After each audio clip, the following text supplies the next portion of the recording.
너는 진짜 내 동생이구나.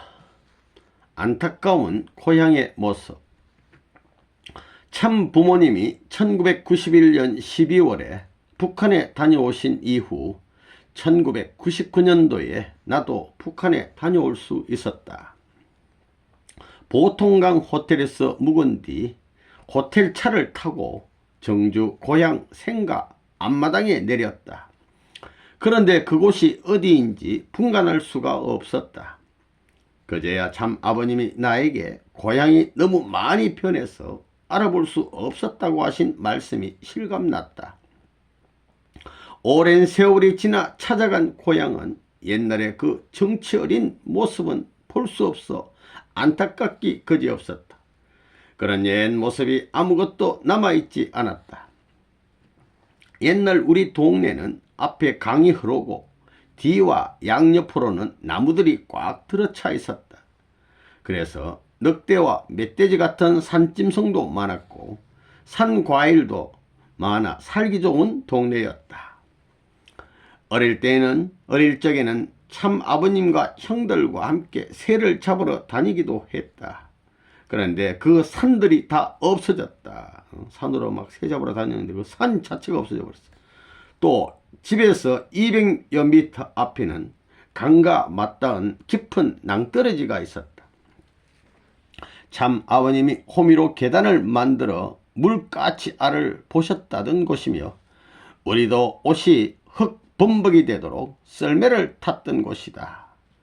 10년이면 강산이 변한다는데 50년이 지났으니 강산이 변했어도 5번은 더 변했다. 그간 침식작용으로 그 낭떠러지가 없어지고 말았다.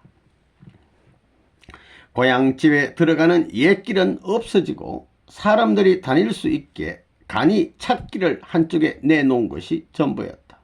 옛날에 그렇게 다니던 길은 다 없어지고 차가 들어가는 길을 하나만 딱 내놨어. 집도 우리 집과 작은 집은 다 없어지고 큰 집 한 채만 남아있었다. 도무지 내 기억 속의 고향이 아니었다.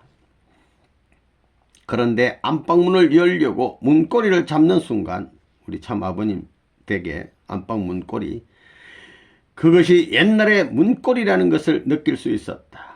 몇 대가 그 문고리를 잡고 방문을 여닫았는지 쇠로 만든 동그란 고리가 실오라기처럼 얇아져 있었다. 뭐라 표현할 수 없는 감정이 북받쳐 올라와 눈물이 쏟아져서 앞이 보이지 않았다. 그것 말고는 집을 받들고 있는 기둥이 다였다. 기둥하고 문고리하고 남아있어. 숟가래도 다 썩었어. 비가 오면 물이 새는 처지였다. 3년 뒤에 다시 가보니 그 문고리마저 없어져서 아주 안타까웠다. 함께 같은 공산당원들이 정해진 길 외에는 가지 못하게 막았다. 예전에 논뚝길이라도 거닐어 보고 싶었지만 허락하지 않았다. 참아버님은 고향에 다녀오신 뒤 논밭할 때 밭 끄트머리 웅덩이에 있던 한 아름 되는 돌을 찾아보라고 말씀하신 적이 있다. 밭 저 끝쪽에 웅덩이가 큰 게 하나 있었는데 거기 있던 돌, 어릴 때는 그 돌 밑에서 참 아버님과 형들하고 어울려 고기도 많이 잡았었다. 내가 그 웅덩이에 가서 손을 씻겠다고 했지만 허락하지 않았다. 그래서 50년 만에 고향에 찾아왔는데 못하게 한다며 부탁하고 겨우 들어갈 수 있었다. 그런데 한 아름 되는 그 돌은 찾아볼 수 없었다. 그러니까 사람이 양팔을 딱 펼치면은 그게 이제 한 아름인데 그만한 큰 돌이 있었는데 돌을 못 찾았어. 돌이 없어졌다고 하니까 공사하면서 묻혔다고 변명했다. 옛 기억의 고향을 찾을 수 없어서 서러웠다. 돌아오는 길에 밭 끄트머리에 있던 옛 뽕나무 한 그루가 그대로 서 있었다. 다행히 뽕나무 한 그루가 옛날 뽕나무가 그대로 서 있어. 어렸을 때 그 나무에서 오디도 많이 따먹었다. 시커먼 오디. 나는 뽕나무를 부둥켜 안고 돌아올 때까지 있어줘서 고맙다 라고 말하며 한없이 울었다. 뽕나무를 붙잡고 울어. 정주 주위에는 묘도산, 오봉산, 석태산, 그리고 물레광산을 하던 산, 등 깊고 험한 산이 많았다. 오봉산에는 절이 한 채 있어서 초등학교 다닐 때는 봄 소풍도 자주 갔다. 오봉산에.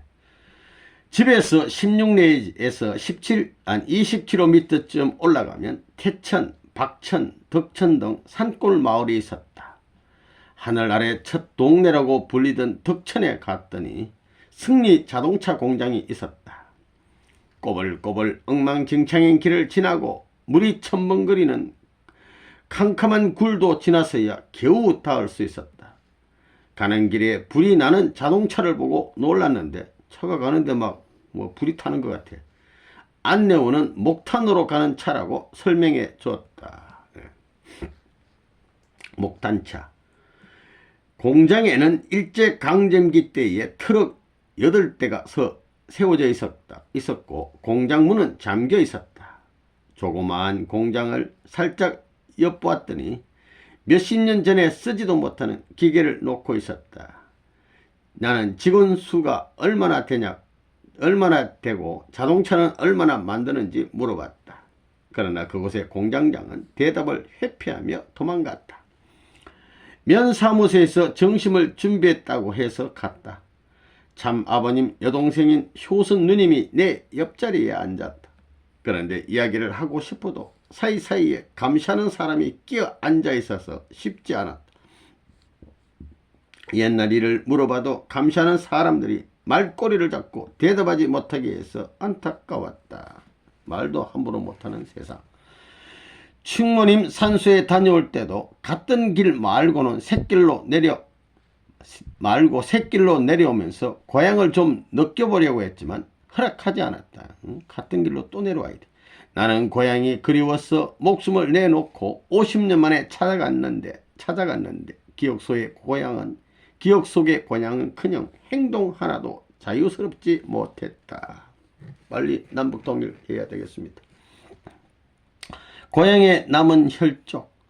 내가 고향을 떠나올 무렵에는 할아버지, 우리 문치국 할아버지, 충모님, 우리 어머니, 그리고 대형님과 조카들, 사촌, 육촌 등이 남아있었다.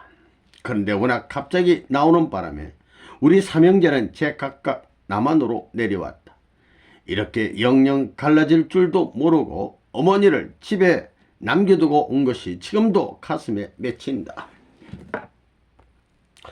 어머님만 생각하면 마음이 아프다.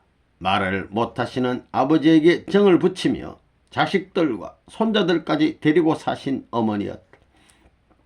그나마 아버지는 내가 10살 되던 해에 행방불명되셨으니 그 얼마나 애달픈 삶이신가. 용선형은 딸 셋과 아들 하나를 뒀는데 딸 둘은 죽었다. 남은 아들이 내가 이남으로 내려올 때 6살이었다. 형수는 살아있다가 돌아가셨는데 지금 충모님과 우리 어머니 곁에 묻혀있다. 어머니가 그 아이를 데리고 일평생을 살았을 것을 생각하니 기가 막힌다. 이제는 그 흔적도 찾아볼 수가 없다. 용규형은 일남 일녀가 있었다. 형수가 인물이 좋아 중공군 장교가 들어와 살면서 딸을 하나 낳고는 자기 나라로 데려갔다고 한다. 그 와중에 어머니는 어떻게 견뎌내셨을까? 형수는 그 뒤 고향에서 혼자 살다가 몇 해 전에 돌아가셨다. 그림을 보면 문효순, 우리 참 아버님의 여동생 되시는 여동생 문효순 누님이시고 그 주변에 전체 이분들은 고향 친척들이 되겠습니다. 조그만 애기들도 있고 전부 다 우리 문씨 친척들, 아주 귀한 사람들. 상사리는 참부모님이 방문하신 뒤로도 많이 변했다. 그 전과는 전혀 다른 사람들이 살고 있었다. 우리 삼형제는 모두 이남으로 나왔지만 곽산으로 시집간 복난 누님은 나오지 못했다. 누님 가정은 한 명도 살아있지 않았다고 했다. 매부가 잘 살았는데 1979년 우리 어머니가 돌아가시기 전 어느 날 밤 가족이 몽땅 없어졌다고 한다. 아무래도 반동분자로 처형한 것 같다. 우리 어머니와 충모님은 집 앞 겨울에서 잡은 민물새우에 무를 썰어 넣은 것을 드셨다는 말을 들었다. 쌀이 없어서 그런 것을 먹고 지내신 것이다. 얼마나 어렵게 사시다. 참 고생했습니다. 내가 고향을 방문했을 때 경구 작은 아버지와 참 아버님 여동생 효순 누님도 살아있었다. 효순 누님이나 성룡형 막내 동생 도균, 사촌 동생 용석, 용기형의 큰아들 병엽까지 네 가정이 고비라는 곳에 살았다고 한다. 뻘뻘이 흩어놓으려고 강제로 이동시킨 것 같다. 옛날에 문천이라고 한테 이렇게 살았는데 다 흩어져 버렸어. 용선형 아들은 아주 깊은 산골에서 산다고 했다. 사람들은 요즘 북한에 식량이 없어서 먹을 것을 구하려 전부 산으로 들어가는 상황이니 조카가 오히려 산골로 간 것이 낫다고도 말했다. 이북에서는 최고의 반동분자에게 드문 벌이라는 벌을 내린다. 우리 어머니와 대형님이 그 벌을 받았다고 한다. 우리 아버님이 남한에 대해서 방공활동하니까 나무를 깎아 팔에 채우고, 이놈들이 나무를 깎아 사람을 팔에다 채워요. 완장도 채워 몇십리 밖에는 다니지 못하게 차단한 것이다. 드문 벌을 받은 사람에게는 접근하지도 말고 말도 섞지 못하게 한다. 말도 함께 못해. 조금이라도 접촉한 사람은 반동분자로 몰려 똑같은 벌을 또 받아 생활을 하게 되는 것이다.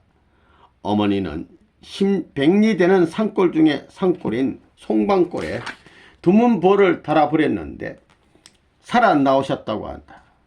그러니까 주변에 자기 집에 사는 게 아니고 저 산골 같은데 뭐 굶어 죽든지 뭐 풀 뜯어 먹든지 죽으면 죽고 고마이고 못 나오게 이렇게 수갑 비슷하게 채워놓고 이게 살아라고 그런다는 겁니다. 문용현 장로님 어머니하고 우리 대형님은 또 어디로 끌려간지 몰라요. 그래가지고 고통스럽게 참 사시다가 연결하셨습니다. 산중에서 도토리나 칡뿌리를 캐먹고 살아남아 그래서 고향에 오셨던 모양이다. 용기를 내가지고 애떠물 데려오셨어.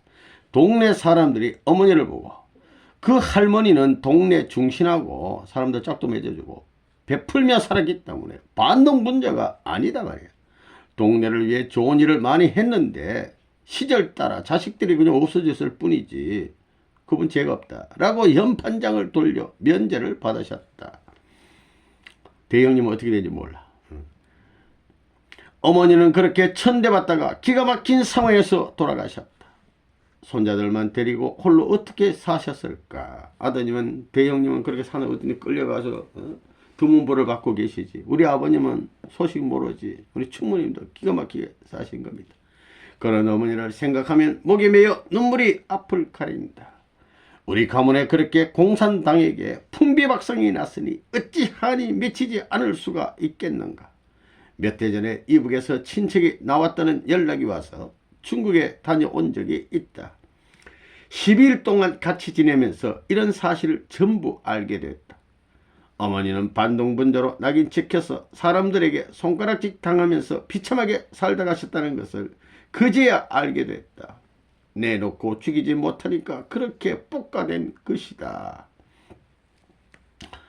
충모님의 원전 조성 구상. 나는 나만이 아는 참 아버님의 고향의 상황과 안타까운 사정을 식구들에게 알려주고 싶어서 자꾸만 이야기했다. 그런 나의 소박한 진심과는 다르게 이런 말을 하면 할수록 본의 아니게 부딪히는 일들이 벌어져서 안타깝다.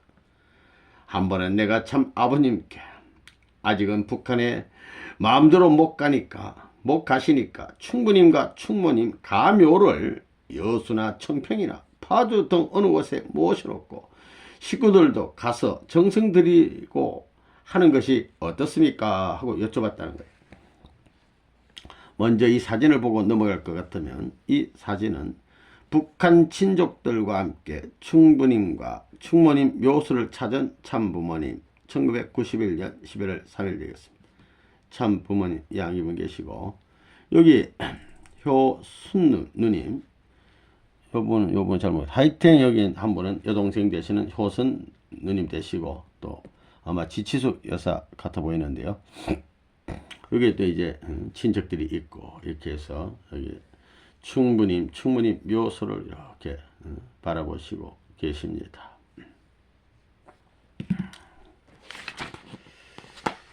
그러니까 가묘를 만들어 놓고 정성 들이는 것이 어떻게 했느냐 이렇게 여쭈었더니 참 아버님은 나를 쳐다보시고는 나도 생각하지 못한 것을 너가 어떻게 생각했냐, 정말 고맙다, 너는 진짜 내 동생이구나 라고 하셨다. 우리가 진작 말이야 일찍부터 그런 참 아버님의 심정을 헤아려 드렸어야 하는데 그렇지 못했구나. 참 아버님의 그런 모습을 대하고 나니 가만히 있을 수가 없었다. 나는 우리 축복 가정 중에 가장 어른인 세 가정 중에 한 분이니까 살아계시니까 김영희 회장을 찾아갔다. 내가 아버님께 이런 칭찬을 받았습니다. 아버님이 좀처럼 누구를 칭찬하신 적이 있는 분입니까? 그러니까 이 일을 우리 자녀들의 힘으로 해야겠습니다. 김 회장도 이에 흔쾌히 동의하고 가정 대표들과 원로들이 함께 모여서 세게 알리고 도리를 해드리자고 결의했다. 김 회장님께 충무님 원전 조성 추진위원장을 맡아야 한다고 했더니 사양하면서 나에게 하라고 권했다.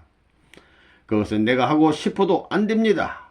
나 개인으로나 가정적으로나 문중을 보더라도 큰 어머니이신데 내가 앞장서면 안 됩니다 라고 했더니 공동으로 하자고 했다. 그래서 석준호 한국회장과 의논해서 세 사람이 공동위원장이 됐다. 그리고 세계적으로 모금하기로 했다. 세계적으로 돈을 모아서 하자 이거야. 그 어디 여수 청해가든에 와 있는 가미야마 회장이 좀 보자고 해서 만났다. 가미야마 회장, 미국에 아버님이 덴브리 교수소 갈 때 함께 들어가신 분. 가미야마 회장은 묘원 조성에 관한 자료를 많이 수집해 와서 보여줬다. 석가나 공자 등 세계적으로 유명한 인물들의 묘소 사진을 수집해 와서 충무님과 충무님의 것은 이보다 훌륭하게 세계 최고의 수준으로 해드려야 한다고 말했다. 아주요. 이렇게 더 크게 잘해야 돼. 그러면서 이 일을 본인에게 맡겨주면 남은 생애를 걸고 세계 최고로 이루어드릴 수 있다고 간청했다. 나에게 좀 맡겨주시오. 막 이런 식이야. 몇백억, 몇천억이 들더라도 모금해서 이뤄내야 한다고 말했다. 너무나 고맙고 감동적인 모습이었다. 다만 그가 일본 간부이다 보니 전체 책임을 맡기기가 어려워서 좀 기다리라고 해야 하고 참 아버님 성낙을 받자고 미뤄두었다. 그러던 중 참 아버님이 미국에 다녀오시자마자 여수에 오셔서 나에게 역정을 내셨다. 네가 직계도 아닌데 앞장서서 그러느냐라고 라며 심하게 나무라셨다. 나는 영문을 몰라 가만히 있었다. 다시 낚시배 안에서도 크게 나무라셨다. 참 아버님이 꾸지람 하실 때는 가만히 있는 수밖에 없다. 말씀 듣고 있는 게 상책이야.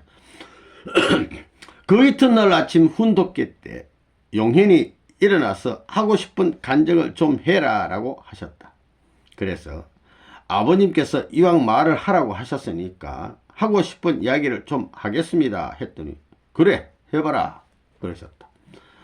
아버님께서 어제 저에게 막 야단하시고 그러셨는데 그것은 제 혼자만의 생각으로 한 것이 아닙니다. 아버님께서 그것을 어떻게 들으셨는지 모르지만 우리 교회 제일 어른되는 김영희 회장을 찾아가서 이야기하니까 우리가 해야 한다라고 해서 우리는 모금만 하고 모든 것은 아버님 결정하에 추진하는 것으로 합의를 보고 시작했습니다. 그렇게 말씀을 올렸더니 아버님은 아무 말씀도 없이 계셨다. 아버님께서 이것을 어떻게 아셨는지 발표해 주세요. 우리가 어찌됐든 좋은 일을 하려고 하는데 서로 협조해야지 어떻게 다짜고짜 아버님께 보고해서 해방을 놓으면 어떤 일도 안 됩니다. 누가 보고했는지 공개하십시오. 내가 그냥 놔둘 수 없습니다. 그랬더니 여전히 가만히 계셨다. 왜 공개를 못하십니까? 하고 여쭸더니 어디에서 편지했더라 그러셨다. 나는 아버님 이왕 이렇게 된 것이니까 우리가 모금하면서 시작하겠습니다 하고 말씀드렸다. 조금 참아라. 때가 안 됐다. 이것은 국가적, 세계적 차원에서 추진해야지 교회 차원에서 해선 안 된다. 아무 소리 말고 가만히 있으라 그러셨다. 그렇게 되어 모든 것을 덮어놓고 수년이 지나갔다. 동물들도 죽을 때는 자기 난 땅을 찾아가려고 한다. 하물며 참 아버님이 고향을 얼마나 그리워하시고 그 혈육을 얼마나 그리워하셨겠는가.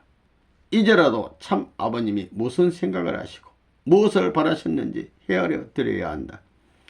나는 언젠가 자녀들에게도 말했다. 아버지가 영계에 가시고 나면 후회한다.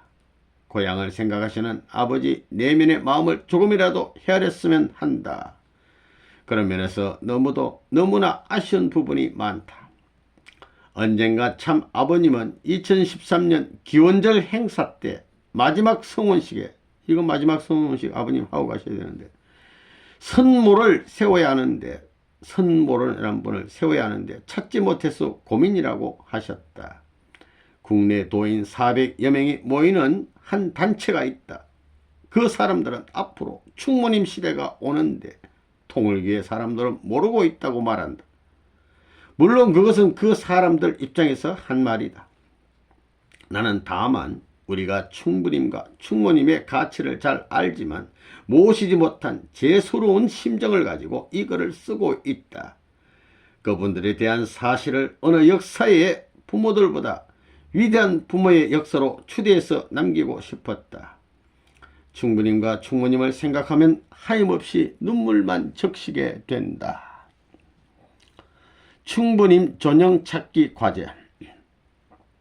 참 부모님이 1991년도 고향에 다녀오실 때에 충모님 존영은 가져올 수가 있었는데 충부님 존영은 가져오지 못했다. 그래서 참 아버님은 나에게 큰 아버지 사진 좀 찾아봐라. 내가 사진이 없어서 안방에 부모님 사진을 모시지 못하고 있다고 하셨다. 충모님 존영마저 모시지 못하신 것이다. 아버지 어머니 함께 모셔야 되는데 어머니 사진밖에 없으니까. 구리 수택동 수련원 D동 1층 복도에는 충모님 존영이 걸려있다. 참 아버님은 엘리베이터를 타고 오르내리실 때마다 그 존영을 보셨다. 그러시면서 하신 말씀이, 그 사진은 못 먹고 쪼그라진 얼굴이다. 어머니가 미인이었다. 그걸 내가 볼 적마다 그 소리를 한다. 얼굴 보기가 미안하다. 얼마나 고생했으면 저렇게 됐겠나. 그런데 아버지의 사진을 못 찾았으니 어머니의 사진마저 방에 걸지를 못한다. 전통이 아버지를 중심 삼고 어머니를 세워야지 어머니를 중심 삼고 아버지를 세울 수 없다. 그러실 때면 늘 나를 보시고 어떻게 됐느냐고 체언하셨다. 야, 사진 좀 어떻게 구해봤냐? 묻는 거예요. 나는 충부님 존영을 찾으려고 백방으로 노력했지만 찾지 못했다. 그러자 참 아버님은 하도 못 찾아오니까 아버지 같은 얼굴을 찾아서 시정해서 그림이라도 그려서 만들어야 한다. 응? 아버지 같은 사람 생긴 사람이 있으면 뭐 그 얼굴 그래가지고 좀 고쳐가지고 하여튼 그려보라 이거예요. 라고 하시면서 상생해서 한번 그려보라고 또 하셨다. 그려보라고. 생각해서라도 한번 그려봐. 이렇게 된 거예요. 그래서 집안 형들과 함께 모여서 기억을 더듬어 나름대로 그려봤다. 참 아버님은 처음에는 진짜 많이 닮았다고 하셨다. 그런데 다른 사람이 또 크게 그려서 가져오니까 우리가 그린 것은 치우라고 하셨다. 그래서 다시 그려서 사진을 찍었다. 보고를 드리려고 사진을 가져가서 청평 식당에서 참 아버님을 모시고 식사를 했다. 식사 중에 참 아버님이 구석에 세우던 보따리를 보시고 뭐냐고 하시더니 가져다 두라고 하셨다. 잘 그려 가지고 왔겠지. 그러다가 소문난다. 치워라 라고 하셔서 보고를 못 드리고 말았다. 식사를 마친 후 차를 타고 나오는데 유팔규 씨로부터 전화가 왔다. 차 아묵이라는 사람이 충부님 용모를 그렸다며 만나자고 했다. 누군지 알지도 못하는데 만나자고 하느냐고 했더니 정상교 교주라고 했다. 그는 할아버지 때부터 교주로서 건전하고 소탈하고 재력도 있고 연계도 알고 예언을 하는 사람이었다. 신도도 몇십만이 있고 역대 대통령 당선도 모두 예언하고 그래서 안 찾아온 사람이 없다고 했다. 나는 대수롭지 않게 약속하고 이틀 뒤에 호텔로 갔다. 그랬더니 방을 예약하고 음식을 마련해 대접해 줬다. 그런데 내가 참 아버님과 식탁에서 나눈 이야기를 어떻게 알았는지 그것을 알고 존경을 그려온 것이다. 그는 참 아버님을 만나본 적도 없는데 참 아버님이라고 하면서 연계해서 그리라고 해서 그려왔으니 갖다 드리면 기뻐하실 것이라고 했다. 젊은 시절 충무님과 충무님 양이분을 그렸다는데 아무리 봐도 아니었다. 그렇지만 스스로 계시를 받고 정성 들여 그려왔다는 그 자체가 의미가 있었다. 그 인연으로 골프를 몇 번 같이 했다. 수원 밑에 남부 컨트리 클럽이라고 거물급이나 들이나 가는 곳에 회원권을 분양받은 모양이었다. 그곳을 예약했는데 내 앞뒤로 자리를 비워놓고 캐디 둘을 붙이고 앞세워 라운딩하게 해 놓은 것이다. 그러면서 이것은 하늘의 심리적인 의미로서 대접하는 것이니 아무 소리 말고 받아야 한다고 했다. 내가 우리 재단 일을 보면서도 어떤 대접도 받지 못한 처지에 있는데 외부 사람에게 그런 대접을 받고 나니 눈물이 날 정도였다. 그는 내가 우리 문씨 가문 4대조를 그대로 닮아놨다고 말했다. 그러면서 몇 번 만나봤다. 한 번은 그 사람이 정성 들이는 곳을 찾아간 적이 있다.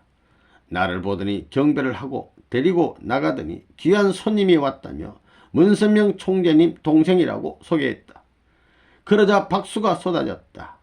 소개를 받고 나서 내가 인사말을 했다. 차 교주님을 따라서 이 자리에 나왔는데 사실 생각지도 않은 대접을 받아서 고맙고 이렇게 정성 들이는 것을 보니 감명이 깊다. 문선명 총재님은 세상에서 생각하던 그런 분이 아니다. 여러분이 아시다시피 외국 사람들 몇백만, 몇천만, 몇억 쌍을 결혼시키는 것을 보라. 이것은 아무나 할 수 있는 일이 아니다라며 참 아버님을 증거했다.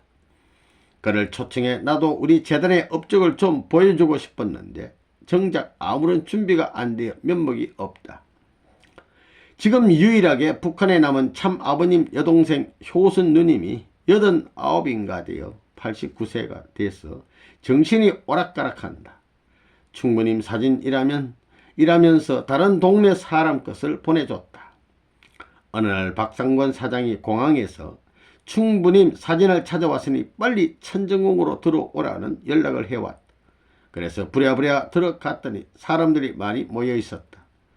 참 아버님이 빨리 와서 보라고 하셔서 사진을 보니 충무님 사진이 아니었다. 참 아버님도 웃으시면서 아니라고 하셨다. 근사하게 생겼지만 알지도 못하는 사람 사진을 보내온 것이다. 또 한 번은 고모댁에서 내가 어려서 찍은 사진이 왔는데 그게 우리 아버지가 있었다. 그런데 그것이 충무님 사진이라고 우기는 바람에 참한 아버님께 보였더니 그래 너희 아버지가 맞다. 젊어서 미남이셨지 그러셨다. 무엇보다 참 아버님 생전에 충무님의 전형을 찾아드리지 못해 그저 안타깝고 죄송한 마음을 금할 수가 없다. 높으신 덕성과 인품으로 가문의 훌륭한 전통을 잇고 하나님의 참 아들이 이 땅에 오시는데 직접적인 토대를 이루 가신 분으로서 아무것도 남기지 않고 가신 일생이었다. 충의애간 단장하게. 참 아버님은 가끔 고향에 대한 것이나 궁금한 것을 나에게 물으셨다. 나는 평소 참 아버님께 하고 싶은 말은 주저없이 다 하는 편이었다. 여수 청해 가던 집회 때도 나를 보시고 나와서 고향 이야기를 하라고 하시면 충무님을 중심으로 간증을 했다. 어느 날은 청해 가든에서 저녁 식사를 하고 식탁에 앉아서 이야기를 나누다 보니 참 아버님과 단둘이 남게 됐다. 이런저런 이야기로 어느새 새벽 3시가 되었다. 그러자 참 아버님이 야, 저 시계 고장났다 그러셨다. 내가 아닙니다 그랬더니 한숨 자자 하시며 들어가셨다. 그렇게 고향에 관한 이야기는 시간 가는 줄 모르고 하셨다. 고향 얘기만 하면 시간 가는 줄 모르고 말씀을 나누시고 이 오른쪽에 이 사진은 충의회관에서 열린 문경류 충부님의 제55주기 추모 예배에서 헌배하는 저자 이 말입니다. 이분이 문용희 장로님 사모님 되시고 예, 충부님 옆에 잔을 올리는 장면 되겠습니다. 요분은 우리 참 어머님의 배달한 형제 한일 선생 이렇게 분들이 계시고 여기는 이종호 선생님 앉아 계시고 용산 우리 권사님 또 여기 30주까지 우리 사모님 이쪽 귀한 분들도 앉아 계십니다. 충의 예관이 되겠습니다. 1995년 8월에 충모님과 대모님, 대형님, 양이분들을 축복해 주시고 나서 충의 예관에 세 분 가정을 모시도록 해주셨다. 그러다가 대모님, 양이분을 신문로 기념관으로 모셔가면서 진열품도 옮겨가다 보니 충의 예관에는 남은 것이 없어 썰렁했다. 본래 충의 예관을 대모님 기념관으로 시작해서 걸었다. 그래서 내가 충의 예관을 좀 단장해야 되겠다고 생각했다. 돈이 들더라도 전문가를 불러서 제대로 된 시설을 하고 싶었다. 식구들이 방문하면 자동으로 은은한 음악이 흘러나오게 하고 조명도 설치하여 은혜로운 분위기를 만들어서 둘러보고 나면 감동의 눈물이 나오도록 해야겠다고 구상했다. 아멘 아주. 그런 생각을 하고 어느 날 참 아버님께 상황을 보고하면서 충의 예관을 좀 세밀하게 꾸며야 하겠다고 말씀을 올렸다. 그랬더니 대모님이 이사했어? 나에게 보고를 안 했는데 언제 이사했어? 라고 하셨다. 오래됐는데요 하고 답변을 드리고 나니 난감했다. 당연히 참 아버님의 뜻으로 진행된 일이라고 알고 그 점은 전혀 생각도 없이 말씀드린 보고였는데 모르는 일이라고 하시니 난처했다.